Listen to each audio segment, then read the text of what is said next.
ഇപ്പോൾ പ്രേക്ഷകർ ദൃശ്യങ്ങളിൽ കാണുന്നത് ഷൈൻ ടോം ചാക്കോ ചോദ്യം ചെയ്യലിനായി ആലപ്പുഴയിലെ എക്സൈസ് ഓഫീസിൽ ഹാജരാകുന്ന ദൃശ്യങ്ങളാണ്.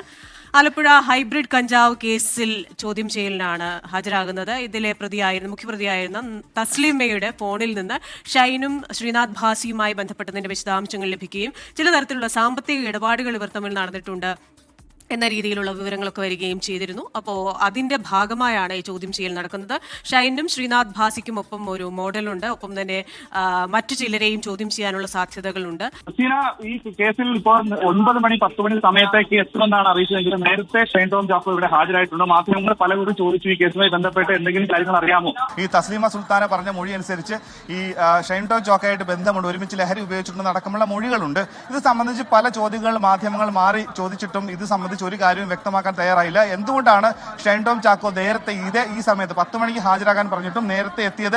ചിലപ്പോൾ മാധ്യമങ്ങളുടെ കണ്ണ് വെട്ടിച്ചുകൊണ്ട് ഈ രീതിയിൽ വന്ന് ഇവിടെ മൊഴി നൽകാനായിരിക്കും വന്നത്. ഇത് ഉദ്യോഗസ്ഥരെ നേരത്തെ കൂടി അറിയിച്ചിട്ടുണ്ടാകാം. അങ്ങനെയായിരിക്കും അദ്ദേഹം ഒരു 7:40 7:35 സമയത്താണ് ഇവിടെ ആലപ്പുഴ എക്സൈസ് ആസ്ഥാനത്ത് എത്തിയിട്ടുള്ളത്. ഇവിടെ എത്തി അദ്ദേഹം ആദ്യം തന്നെ അസിസ്റ്റന്റ് കമ്മീഷണറുടെ ഓഫീസിലേക്ക് എത്തിയെങ്കിലും അദ്ദേഹം ഇവിടെ രാവിലെ എത്തിയിട്ടില്ല. ഒപ്പം തന്നെ മറ്റു ഉദ്യോഗസ്ഥർ അദ്ദേഹത്തെ ഈ ആലപ്പുഴ എക്സൈസ് ആസ്ഥാനത്തെ മറ്റൊരു മുറിയിലേക്ക് മാറ്റിയിട്ടുണ്ട്. അവിടെ വെച്ചായിരിക്കും ഇനി മൊഴിയെടുക്കുക. ഇനി ഈ കേസിൽ ഹാജരാകാനുള്ളത് ഈ ശ്രീനാഥ് ഭാസിയും ഒപ്പം തന്നെ കൊച്ചിയിലെ യുവ മോഡലായിട്ടുള്ള സൗമ്യ കൂടി ഹാജരാകാനുണ്ട്.